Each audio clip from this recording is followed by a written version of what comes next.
Yeah, so happy to have Luke Sital-Singh on the show, man. I appreciate you taking the time. I know it's a little later in the day over in the UK, but appreciate you taking a little time Yeah, talking my to pleasure. us.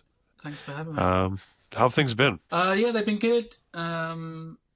It's sort of my life at the moment is all babies. So I've just had my first son. Well, we're 9 months in, so it's kind of yeah. The early chaos is changing into something slightly less chaotic, but it's still all kind of world is changed in lots of ways. But yeah, Yeah. we're coping. It's good. It's fun. Yeah, I can imagine. I mean, for obviously, I'm sure you've heard this a ton, but congratulations. I know that's huge. Yeah, So I think it's mad. maybe the easiest place to start this is, just kind of tell everybody. I know genre is so hard nowadays, but just tell everybody kind of the style of music you prefer to make. Yeah, it's an easy question and a hard question, but I mean, I would probably say like it's indie folk kind of stuff, maybe slightly poppy, but it's in the singer-songwriter kind of world, and yeah, maybe kind of alternative indie kind of thing, if that makes any sense to anyone. I mean, I think yeah, it's changed a bit over the time, but it's kind of that like it's what I mean. I don't want to get into the weeds. I tend to babble, but yeah, I think I hear quite a lot of difference between all my records, but actually, like when you kind of come at it from an outsider, it definitely sits in that sort of world. Um, Yeah. but yeah, it's a I funny mean, question. yeah, I mean, by all means, babble. This is kind of what this is for. So, so doing a little, I mean, yeah, genres nowadays are so, especially the indie folk, like I feel like it encompasses such a large Yeah, swath of yeah, styles of yeah. music. But doing a little research, I found maybe this wasn't like kind of the music that got you started. What kind of music did you gravitate towards as like a kid, and what kind of got you into making music? I mean, when I was kind of it's like in my kind of early teen years, where music really started to become like kind of more of an identity thing. It was I was into new metal and stuff like that, and Slipknot and Corn and all that kind of stuff. And in some ways, it was.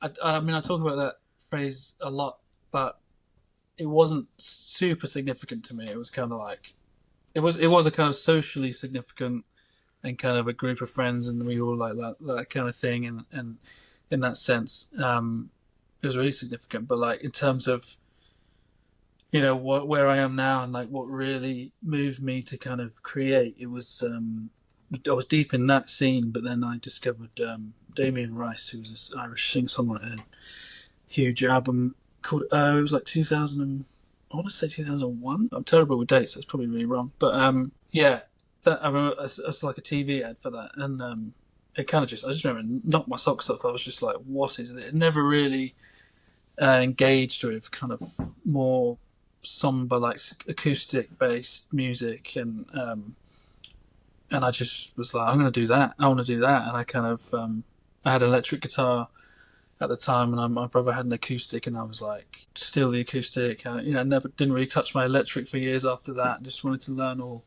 these Damien Rice covers, and it kind of just opened me up into kind of his world and his influences, which was stuff like Nick Drake and some of those older Neil Young people like that. All these guys I'd never discovered before, and then yeah, I kind of feel like I've been on that train ever since. Just kind of like yeah, the So, solo singer songwriter. well, yeah. So in terms of, I guess, just Damien Rice, right? So what's I'm not super familiar, if I'm being honest. What's your favorite Damien Rice song? Oh well, I mean, it's funny because I don't really like him anymore. No, it's not. I mean, I do, but it's like my tastes. I feel like have changed quite a lot. But I mean, at the time, he still has some bangers. I mean, "The Blower's Daughter" is just a glorious song.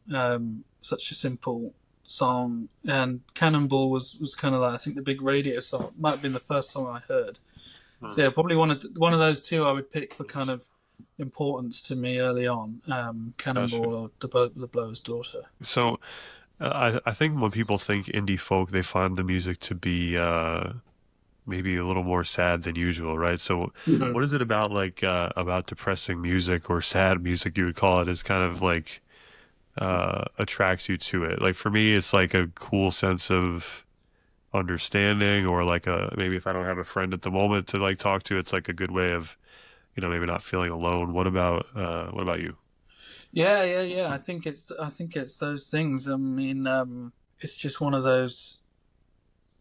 Yeah, one of those friends that yeah, I think that's a good way of putting it. Like, it makes me feel less alone for sure, and just kind of having sort of somebody expressing these really heartfelt things that we all go through. You know, we're all on this kind of crazy ride of being alive, being human, and like we all have our like different flavors of life. But I feel like emotions are kind of and the things that we go through all ties together, and there are all these universal sorrows and heartbreaks and things like that, and that you can really when you find a good song that kind of speaks to you, it can really make you feel understood. And there's something about, I mean, you could apply the same thing to like joys and stuff, but I don't know, there's something about pain specifically that seems to be more moving or something, or like just maybe more lasting, or just more feel more significant, somewhat.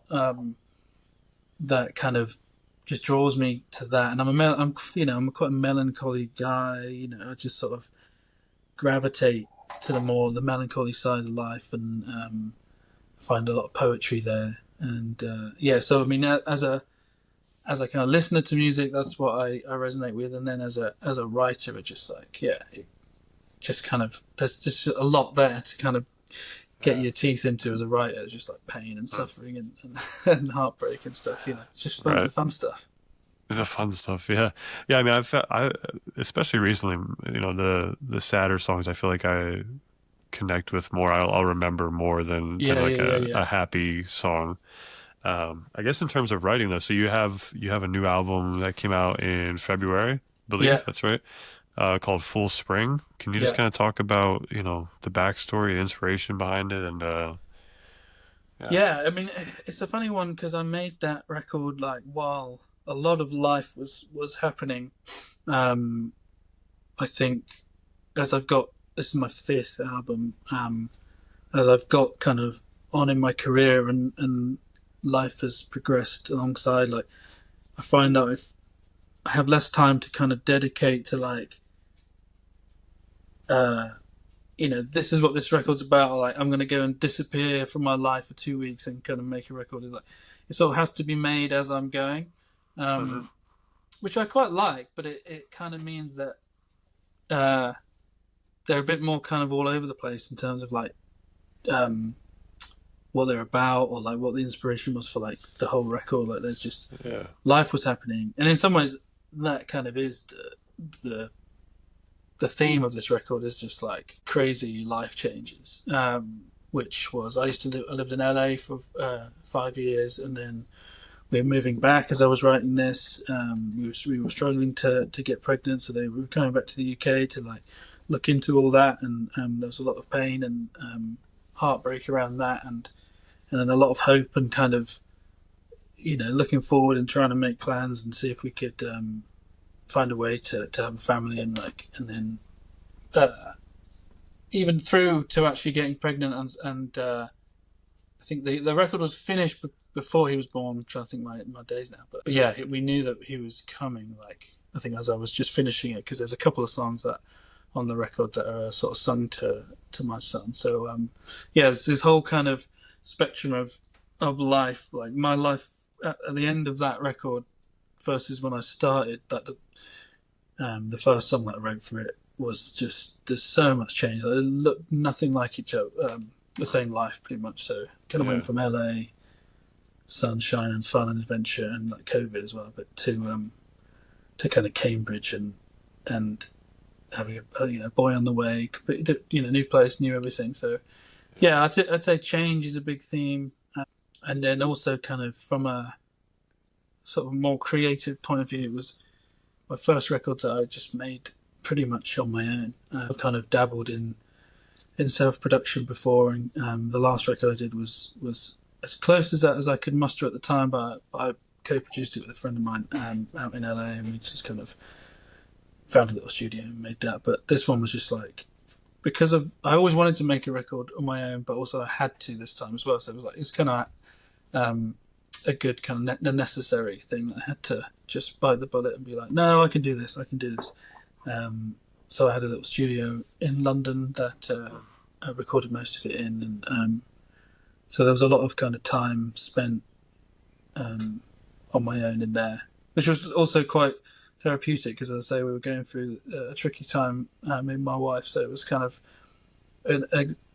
a chance for me to escape some of that and just kind of get my head down into music and kind of studio world. And I'm a bit of a nerd, so I can get quite caught up in gear and microphones and like things like that. But I kind of needed that at the time, so it was a real cathartic thing to be able to just concentrate on something that I could control, and that I could kind of put all this questions and pain and sort of troubles into my songs and have that outlet.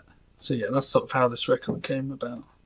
Yeah, I think those like, especially when you're going through some of those distractions, like mean so much, especially when it's putting into something like you love like that. Like Yeah, I can only imagine how absolutely therapeutic that had to be.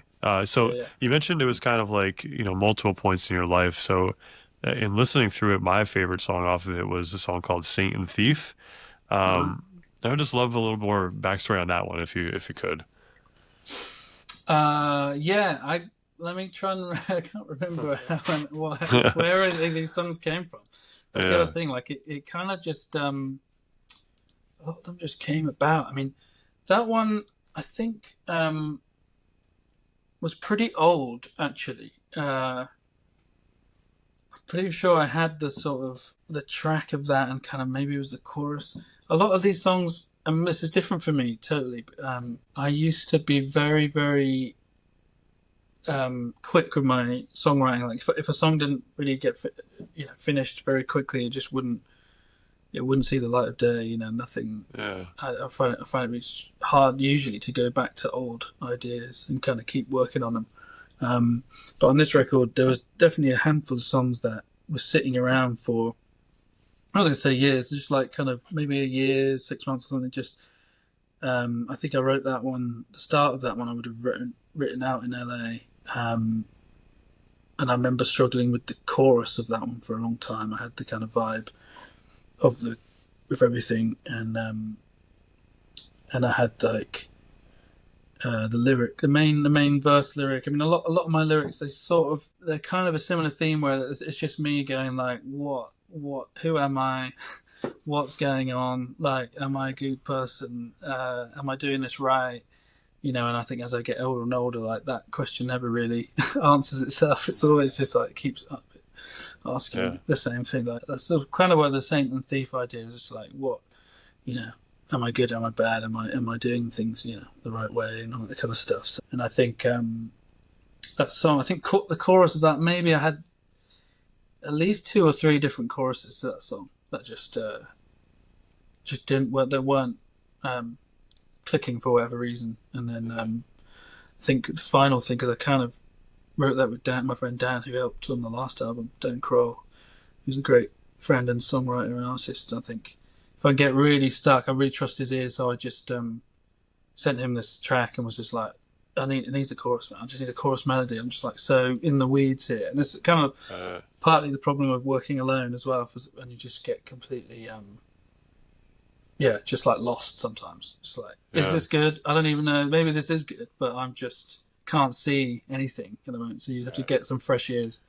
And Dan just threw me like a voice memo of like a little of the melody that then just became the chorus. So, but yeah, that's sort of how that rambly way of explaining how that song came about. You're good. So I think do you find it difficult to like, you talk about this, am I good? Am I not? Do you find it difficult to look back and see like the good things you've done or like the successes you've had? Are you more of you're so deep in the forest, you can't see, Hmm. can't see everything? I'm not good at looking back at all. I mean, I can do every now and again, but it just doesn't sort of, I don't know. I'm just not able to sort of sit and smile and think about all the great things I may or may not have done. And then but I'm also quite bad at looking at the future too. But I'm not. It's not so much that I'm like the sort of the holy grail of like living in the present and like loving every moment. It's more like I'm just worried about the present all the time. But Yeah, I hear you. I'm not very good at thinking more than like 2 weeks ahead in my life or really looking back much at all. But yeah, it's I think it's one of those things. Like I know that I'm a fairly decent person, and I know that I've like done some good things, achieved some nice things, and blah blah blah. But yeah, it's just still just kind of like an existential question that I always have going around my head. Is like, what's the point?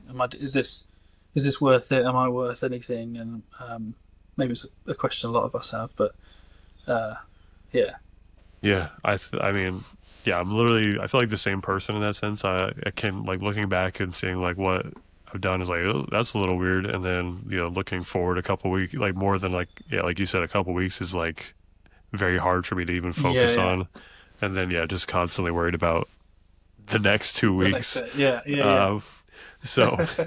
you've been releasing music for over a decade now, which is amazing. Has your approach to music sorry not to age you a little bit in your music career, has your approach to making music changed, and how does it kind of fit into your life now? Yeah, I mean, I kind of touched on that with like, yeah, like albums sort of have to just Mm. happen now, like as Yeah. as and when. And I sometimes I'll mourn that. I mourn just kind of being able to focus 100% on songs and music, and but now they kind of all this the songwriting happens in the margins. I mean, and that's kind of been happening for a while, but like ever since my son was born, it's just like it's next level where you just have to find these moments, later at night or like yeah, just times where he's napping or like whatever, and where you can just kind of which so far is not working for me. Like so far, it's not. I have not found the rhythm yet, and I'm not panicking because he's still young and we're just like figuring it all out. But um, I'm definitely like I do need space to kind of to expand on these sort of shards of ideas that I have in my brain. I'm not great at. I've never been one of those guys, those writers that kind of has a notebook and is always writing stuff down. It's just sort of bubbling. It's all just bubbling in my brain, and it'll only ever really come out into anything cohesive if I have that space and time to kind of translate it down into something. But Yeah. I think one of the things that is changing for me in terms of making music nowadays is just this idea of like just making more music, and not being as precious. Like I think in today's music industry, which is for the most part eating itself alive, you kind of have to just have loads of music. It's kind of yeah, just keep releasing and yeah, just that kind of preciousness about kind of going silent for however long and making a body of work that you're really proud of, and then just kind of dumping that on the world it doesn't really work anymore. Um, which I think is a shame, but I'm just trying to sort of like be where I am in the world and kind of not like be a kind of old curmudgeon and think about how it used to be better. And Right. I kind of feel like because I've been doing this for quite a while, I kind of came up probably post like the glory days of music, and then it's sort of pre Spotify when I first started, and then obviously it's like Spotify's kind of everything now, Uh, and change, and even how Spotify works for us is changing daily. It feels like so. Yeah, it's that's the hardest lesson I'm learning. It's just like no, I don't have to. And they're gonna try and just like make a track. Like there's no. I was talking to a friend of mine, another singer songwriter. Like there's no reason why we couldn't be writing and producing a song a week and kind of not necessarily releasing them every week, but like having building up that much kind of music without thinking that we're going like quantity over quality, because you you know what some of these songs on my record would have taken that long to write. yeah. It's not like it doesn't have to take so long and be laboured over forever. It doesn't. That's not like you know. a prerequisite of quality. Like it can just come out quite quick and fully formed. So yeah, I'm just trying to sort of see if I can embrace that somehow and find a way to make that work where I feel good about putting out a lot of music, just constantly, because Yeah. that's my job. I'm a musician, so it shouldn't be too. The idea that I can only release like 10, 12 songs every 2 years is a bit stupid when you, when you think about it. Like, this is how I've always done it, but it's actually like, when you think about it, like, that's not really that much music. Right. And I know I could do a record a year, like, um, as a goal, and I don't think it would be unattainable. But it's yeah, it's just a whole different way of kind of doing it. Yeah. Which yeah, it's confusing, but It, it's kind of exciting too. yeah, it feels like with like, kind of how social media is this very like attention based Yeah, situation. It feels like music is kind of turned to that where you're right. Like if you're not, it feels like if you're not constantly releasing music, you're sort of losing out in a way, yeah, yeah, yeah, for yeah, better or for worse. And it is kind of weird how, yeah, artists, not weird how artists will do it, but singles like feel like the thing nowadays. yeah, Album like the art of the album feels a little lost at times, but yeah, yeah, yeah. um, maybe it's just like a wave, kind of like we'll get past it at some point. Yeah, Um, maybe. I mean, it, the- I just love albums. And I don't think I'll ever really be able to get over it, the mm, album, and yeah, have a like you get a bunch of vinyl records behind you, like that yeah, just feels like the ultimate the ultimate kind of form, which is kind yeah, of it's romanticizing something that was just technology and it has its own limitations and stuff. But I don't know, just I think all my heroes, like just that history, it just feels so important to me to have my records on vinyl as well. Like I've got boxes and boxes of records of this new one because I've never sold that many vinyl, but I can't not do it. And right, from a financial point of view, from a business point of view, I probably shouldn't have bothered doing vinyl on my new one. But it's just like, no, I have to, I have to, right, I have to have it, and then I want to be able to like pass it down to my son and maybe possibly like grandchildren, and just yeah, have those like physical representations of yeah. my work.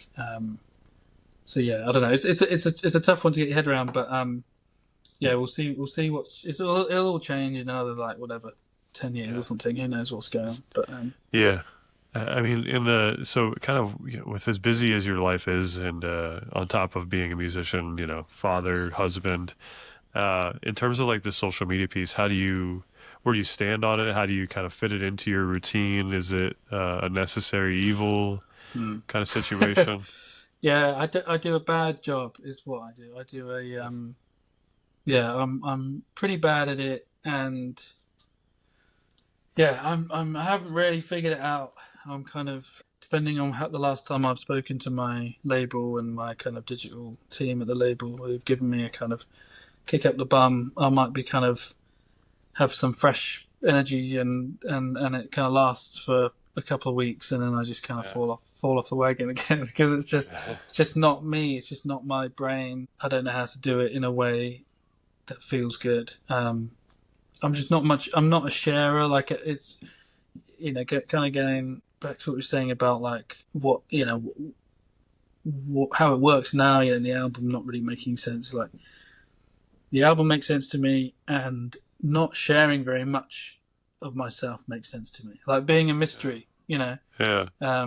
I didn't know anything about most of the people that I love to listen to. I don't care, and I would kind of respect them less if they were doing selfie videos to the camera and like TikTok, memes and Right. stuff like that. It kind of undermines the thing to me a little bit. Yeah. So it's sort of from a completely personal point of view, I don't engage in that, so I don't really want to do it, and I don't. It doesn't feel authentic to do it, but this is the world. This is who we are. This is where it is, and to Yeah. get people to give a crap about what I'm doing, it makes sense. Like there's a lot of music, there's a lot of things for people to commit their time to. So it's sort Yeah. of if you're not on there in some way, you can't really complain that you might not have an audience or something. So yeah, it's a real tricky one, and I just hope that something changes, because I don't think it's sustainable. As much as it's the way it is, I think it's just too much. It's too much to do. Yeah. Yeah, Uh, especially I mean, especially for artists, right? Like it's you spend enough time, I feel like, pouring yourselves into the music you make, and then having to deal with touring and yeah, everything yeah, else yeah, on top of it, and then having to do what literally could be a full-time job on top of that. It yeah. feels, yeah, you're right. It does feel unsustainable. And it's And like, I don't know. I'm sure this applies to loads of artists that do social media well, but I pour so much of myself, as you say, into my music and my songs that like I don't like have a ton left to put on yeah, on like social media stuff. right. But we'll see. I've just started a kind of Substack type newsletter thing just like a couple of days ago that I feel like could be a nice way for me to try and start sharing a bit more, because I really like Yeah, writing and words, and I kind of thought maybe that would be a nice kind of way for me to kind of express some things outside of the songs. But again, it feels a little bit antiquated. I know like Substack is quite big at the moment, but like um, yeah, it still doesn't feel like it's not TikTok. Basically, I think my label will still be like, yeah, that's cool, do Substack, but also, nah, you got to do that, and you got to do the TikTok right. and the other stuff. So Yeah, yeah, yeah. Substack is definitely gaining some pace here for sure, especially recently. yeah, Feels like the people who are kind of like-minded like yourself don't want to consume that type of stuff will go there and do a little more reading and yeah. We'll see. I mean, maybe it will just be one of those platforms that kind of grows to some unsustainable level, and then has to put algorithms and adverts and all this stuff to pay the bills. It's usually what it's happens. usually how It's it like goes. the Yeah, pure platform, and then they're like, "Oh my god, we got to pay some bills," and then just the ads change it all. start sneaking in, and the Yeah, algorithm starts, and then we move on to something else. yeah, And then yeah. I hear yeah, you. Is there a? I like asking artists who, particularly like yourself, is there an added pressure with making music as Luke Sital-Singh as opposed to somebody? Do you ever like look back and think maybe I should have picked like a stage name instead to oh make mate, music under every day, every every day. day? No, well, it's funny because I used to. So I had I had a moniker. I used to be called Fellow Stranger, and that was like when I first sort of taking it seriously, and I think there was nothing online, but I had a couple of kind of CD EPs. This was a long time ago now. Because I love people like Bright Eyes and Iron and Wine, and those guys that were kind of it's a dude, but Right. they got a kind of band name type thing, and that definitely attracted me because I never really wanted to be the guy for all these reasons. Like I just want to make music and express, but I don't want anyone to really like care about sort of who I am. It was my manager. Our manager came on, who is still my manager now, who was just like kind of said you should go under a name, and my name. I mean, and maybe he was right. Like at the time, it was thought, yeah, it makes sense. It had kind of ballooned into this weird sort of band, and I'd had like 9 members at one point, and it was just a bit kind of just overweight basically, and Yeah. so his idea was I just strip it all back, it's all about you and your song and your voice and stuff, and it makes sense to just do it under my name. But yeah, it definitely I yeah I mean I think this it still applies to friends that I know that are in bands and stuff, but I don't get to go home and take the mask off or whatever and Right. kind of be and my name is quite unique, so definitely there was moments when I was a bit more in the spotlight, where it was just like hard to not be that guy as well. Just like so even maybe if it just had a kind of stage name that was a normal name, but just wasn't my actual name, Yeah. might have been nice. But yeah, I do sometimes think, wonder how I would feel, and like from a mental health point of view, and just kind of being able to kind of turn it off and not Yeah. live or die with everything that happens from a kind of Yeah. identity point of view. Yeah. Um, It's funny. I talked to a couple people like Donovan Woods had literally the same sentiment where he's like, Yeah, man, I wish like that'd be the one thing I'd go back and change. And obviously like I do a bunch of social media and mine's under it's like a variation of my last name and right. uh I feel okay about that. I feel like I can still kind of take it off at times, like you said. And if that pressure isn't always there. But Yeah, yeah, I can imagine making music under my own name would be yeah a certain way. You got to like live up to it a little bit, and it's good and bad, I think. yeah, Um, yeah. so kind of moving into what let's into your entire catalog. What song that you've made are you most proud of? I mean, I could answer it two ways. Like, I love the. In general, I tend to love the last thing that I made, and in general, the last two records as a whole, I think are the best things I've ever made. From just a creative point of view, and I just think I really kind of was on a hit my stride. I think if I was to talk about pride in sort of in an impact of a song, I think I have a song called "Killing Me," which I don't think I'd ever write today, but was a very meaningful song for me when I wrote it. It was about my grandma and sort of her grief, missing my granddad. And it's a song about grief and moving on, um, past that and living on without your soulmate, basically, like happy stuff.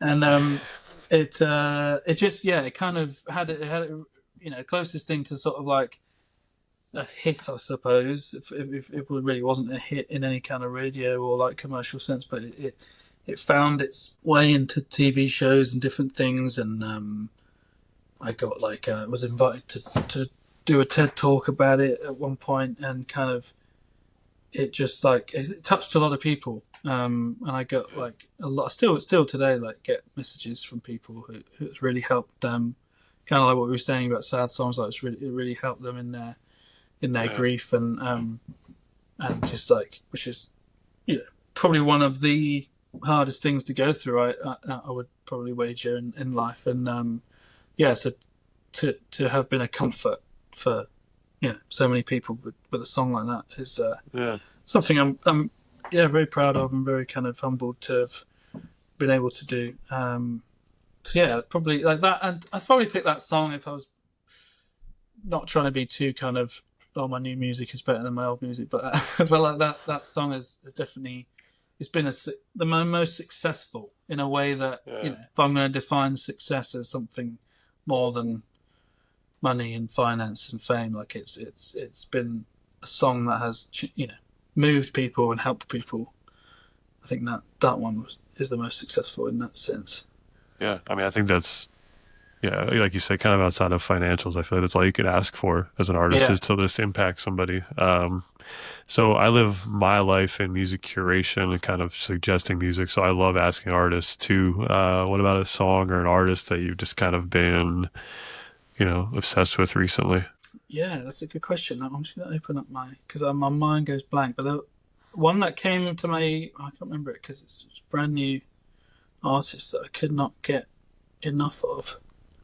I can't remember her name. It's just really good. But yeah, I don't know how I discovered this record.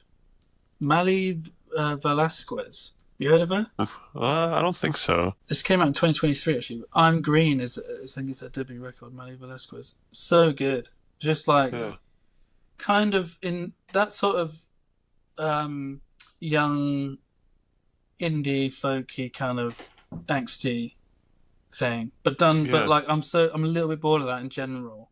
But I think I heard her sort of take on it, and I just thought this feels like the best kind of one I've heard for a long time. Like, yeah, she seems quite young. I don't know how old she is. Maybe she's actually not young at all. But yeah, I did that kind of for something I'd never, because I don't discover. I'm not great at discovering new music. I'm quite kind of. I just like what I like, and it's usually right. 70s singer songwriter. But yeah, occasionally I find something that's like contemporary and stuff. Like, fuck, that's great. So yeah, she'd be Yeah, one that I would love to, because I don't think she's particularly big, or I don't know what her story is, but Yeah. Mally Velasquez, Cool. really Amazing. good. I think she's Yeah. Nashville based. I think. Yeah, her record "I'm Green," really good, really Okay. cool. Yeah, I'll have to. I love. Yeah, I'll have to give it a listen. So I guess in kind of wrap it up. Let's talk about what you have coming up. What are you excited about? What can we look forward to? Good question. I think well, I've got to figure out something else to do, and music wise, I've got that's the other thing. Kind of getting back to what I was saying about keep releasing. Yeah, I released this record in February. It feels like ancient. Feels like years ago now. Like I've got kind Yeah. of thinking like, gotta have something else. Gotta have something else. So I've got a few tracks that I'm working on and some remixes that have been done on some of the album stuff and alternative versions. So it's just kind of figuring out that with my team about what might be the best thing to keep the record kind of pushing the record out there, because it can just sort of it can drop away so fast, and it's kind of a bit Yeah. a bit of a shame that you kind of put so much effort into these things, and then it just you kind of release it into the world of however 50,000 tracks a day world or whatever it Yeah. is that gets released Yeah. on Spotify, and it just kind of like you just see it kind of have its moment, and then just kind of it kind of ends quite quickly if you don't if you don't Yeah. keep the momentum going. So Yeah. there's a few cool, and there's some tracks that didn't make the record, not because they were not as good, just because I just ran out of time and I just had to like just get it done with everything that was going on in my life. So there's a few songs that I've been sort of finessing that I'm really excited about. Hopefully, will get released soon. And then we're in May now. Yeah, and I'm sort of trying to book a tour in the States for the fall. So that's pretty close to being finished, and we'll be announcing that soon. I imagine getting that on sale, but it's kind of September, I think. Can't remember the exact dates right now, but sort of a couple of weeks in across just like the main. I guess rude to the other one stage, but like the touring cities that people tend Sure. to go to. Sure. Yeah, I get it. Which I've done. I've done it before, but I haven't not for a while. So that would be nice to get back over there. Yeah. And then I think it ends in LA or something. So it'd be nice to go back to LA. I haven't been back since we left. So so that's the kind of main things. I've been doing a bit more production for other artists. So there's a few records that I've been working on, and which I really like. I haven't really spoken about that much, but yeah, that's a big part of sort of my energy is that kind of world, and putting some of my time into Yeah. some other projects and stuff. So there's a few of those that hopefully will come out soon. But yeah, so yeah, there are a few things. Amazing, man. Well, I appreciate you taking the time again today, and My can't wait pleasure. to hear what's coming up next, man. Thanks a lot, Matt. Appreciate you.